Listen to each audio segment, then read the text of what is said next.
There is still a highway in the United States where you can drive for hours in splendid isolation. This is Nevada's extraterrestrial highway, so named because it runs parallel to the border of the ultra-secret government installation known as Area 51, and a supposed landing zone for aliens from outer space. For 150 miles, there's no gas station or supermarket. It's 3 hours to the nearest movie theater, 87 miles to the closest medical facility. The only town on the extraterrestrial highway is Rachel, Nevada, home to 52 souls and one business establishment, the Little Ailey Inn. This is the story of the people who have chosen Rachel as their home.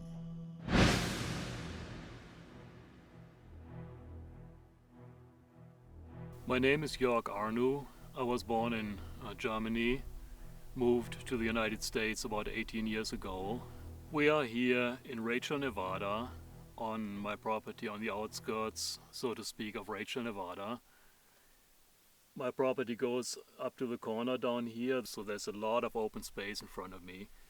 And way in the background, behind the fields, I can see the back gate of Area 51, the North Gate as it is called. There are several Russian radar sites located just inside the fence line that they use to test our stealth developments against Russian hardware. And these radar sites have flashing lights on top when they're active. So when I sit out here at night, I just look out to the back gate and I see those flashing lights in the distance, and I know that they are running some kind of test out of Area 51. The first time when I came up here, I drove down the dirt road as everybody else does, and I didn't know what to expect. And I saw security guards, I saw cameras watching me. Later on, I learned that there's also road sensors monitoring people approaching the area. And all that really piqued my interest in what is really going on there. So I went out to the front gate of Area 51, like everybody else, turned my vehicle around, snapped a few photos, and got out of there as quickly as I could. We came up to Rachel here and had an alien burger like most other tourists, and at that point I really have to say I fell in love with the area. We're in beautiful downtown Rachel, Nevada. My late husband used to work on the Tonopah test site, and we ended up eventually buying what was then called the Rachel Bar and Grill. And within a couple of years, all the UFO activity started. Every magazine that you can imagine was here and doing stories about this. We needed a name, and we used the ale because foreign travelers would know that there our drink, and the inn, they would put it together with a room with food. And it's worked. And to have an open information center in the middle of nowhere, that was their dream. My husband passed away 10 years ago, but we're still going strong. My oldest one is here, and he works in the business with us, so we're three generations. Your grandma and your mom are your bosses. That's a whole different story, too. That's just a headache and a half. That's no fun. He loves it. He seems to love it here. You know, there are days, of course, it just gets on you. I work night shifts because my mom and my grandmother, we have conflicting personalities. So we can't work together without yelling at each other and somebody storming out the building. I had to work one morning with my grandma.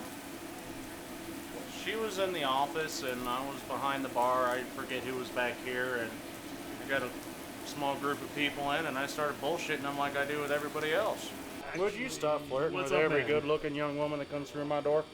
Are you calling me a good-looking young woman? No, I'm calling her a good-looking young woman. You big gay bitch. Good Lord. Being friendly, saying, dropping the F-bomb and everything else, and she didn't like it very much and came out of the office all, "What the hell are you doing? Calm down, dopey." They just weren't getting along. And enough is enough. So I took all of them way out there. I gave one of them water. I gave one of them the snacks. So I gave one of them the 22. And I gave the other one the bullets. And by God, they were going to work together to get home. I live 8 miles from the most publicized secret military installation in the world. I'm bound to see something I can't explain. They say the things that they play out at Area 51 with right now are about 30 years advanced from what we consider state-of-the-art technology. And I've been up to mountaintops where you can actually see Area 51 from public land. One of them is known as Tikabu Peak, 26 miles away from Area 51, and you have a clear view of the entire base. And it is certainly a thrill when you see Area 51 with your own eyes for the first time, live, in real time, instead of looking at a satellite photo or something. It certainly is a thrill, even though it's 26 miles away. Okay, Jack, during the TV we were auto track, narrow beam width, and a primary electronics. I'm listening to it on the scanner, and a lot of the frequencies that they're using for their tests I know about. I have them on my radio scanner. And sometimes there's little references to what might be stealth developments. Like in one case there was talk about Windex on and Windex off. It sounded to me like it was some kind of a stealth coding that they were able to apply in flight to the aircraft. Who knows? It is really fascinating still for me after all these years to just listen to that and maybe even see the aircraft maneuver in the sky. People that believe in UFOs, they come out here wanting to see UFOs and wanting to experience the unusual. I mean, who am I to say it's nothing? And pretty much I would have to say that all countries on the map have walked through my door. My name's Sandy. I'm from New Zealand. I'm from Sweden. From Ontario, Canada. And David is from England. The middle, Staffordshire. Part of the attraction of coming to America is these kind of larger-than-life, idiosyncratic, strange corners. We can't prove whether it's our things that are being tested or if we're working side by side with beings, which is kind of my feeling on it. They've got some kind of alien technology back there from one or more crashes, and that they're reverse engineering whatever they've got to try and help us somehow. It's crazy. Yeah, it's a bit strange, isn't it? I guess it's like a human, but a little bit different. Safe enough in the imagination. Take me to your leader. Maybe. Just don't probe me. I was studying alien salvation as an apocalyptic belief for my master's degree. The Galactic Federation is all up there waiting, and they believe that we're going to destroy our own planet in our own way. And it's already happening with tsunamis and tidal waves and earthquakes, and the planet is going to self-destruct, and the aliens are up there and with us and waiting to whisk them away, rapture style. I don't believe in aliens. Get out. You robot. You heartless soul. You know, if they do have extraterrestrial crap out there, then good for them.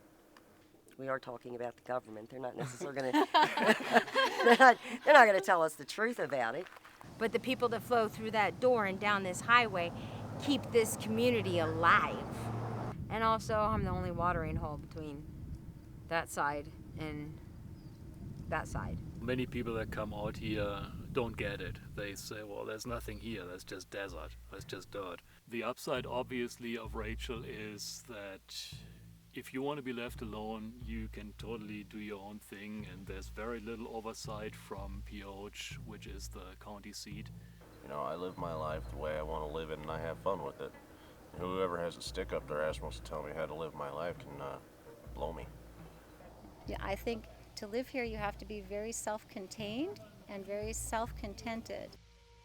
The thing that was really challenging for me is that I grew up in New York, and I've been a registered Democrat for 40 years. And then I moved here. And things are not so much like that. It's just a little bit of America right here. We have minorities, we have homosexual, we have, I said homosexual one. We have 2 black guys. And I came out and I was homeless, me and my wife, and we was homeless up in Vegas. I think it's great that, you know, people can actually come out here and believe in something that's beyond this world. I love my little 5 acres, and it would take a real big person to have to come in here and nest with us. Out here, with the freedoms that I do have, being able to get away with whatever the hell I want. I mean, you'd almost get away with murder out here, if you're smart. We don't have drive-by shootings. If somebody gets shot, we know who it is and we know who's shooting. And as long as you know that, when you leave your house, you have to understand that you will be on public display. We're talking about Area 51 now. One of the big things at Area 51 that they're very concerned with is gathering of intel, spying, so to speak. What better way of doing that than with very tiny remote-controlled drones without anyone even knowing that they are there or even thinking twice about them. I have no proof for it, but I would not be shocked, I would not be surprised the least bit if that's what if some of the stuff flying around in the air here is actually some little minute spy technology that they're working on. You know, sometimes I'm sitting out here and I'm thinking, okay, is there a fly watching me right now? Who knows? I mean, what better population to test this on than us people here in Rachel? You know, as soon as you get off, Highway 6 or off there, you're on their satellite and they're listening to you. Well, you've seen some of that photo technology there. You know, they can zoom in on a hair on your neck from, 3-4 miles up. You know, they can also listen to you. Then you look at the hill, and there'll be a white pickup up there, and there's 2 guys in it. And you can look up on the hill over here, and there's big listening devices with cameras.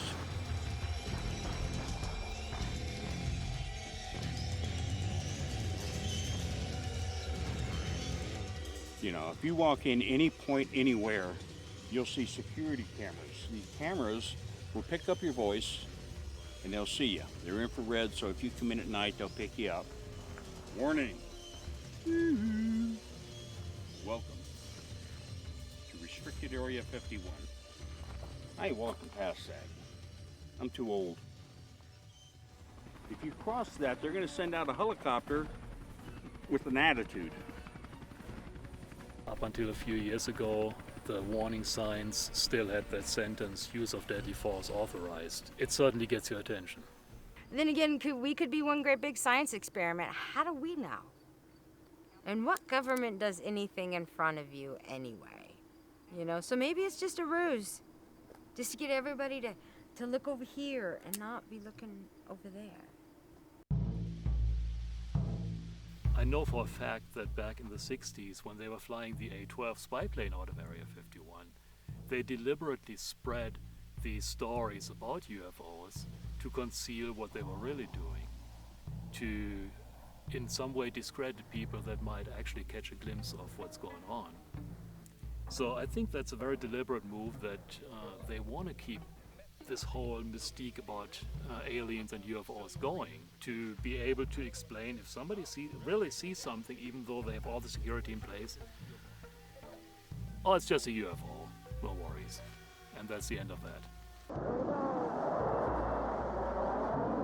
The Red Flag exercises are the most realistic war games in the world, where you have 2 opposing teams, one coming in from the south, one coming in from the north, pretty much right over Rachel.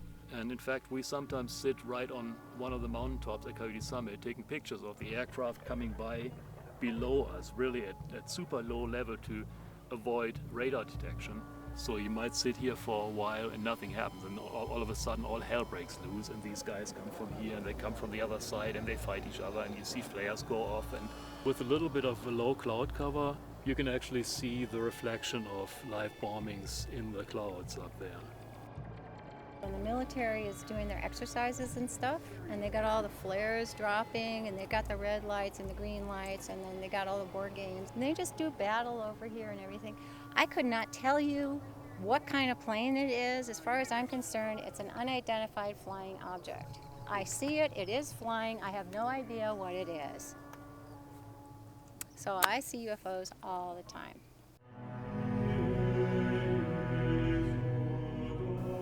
Area 51 is not going anywhere because of us poking around here.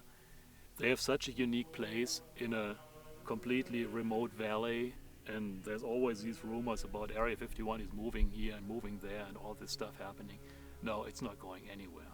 There's 1,500 people working there every day that fly in on commuter planes from Vegas that we can prove, and they got to be doing something there.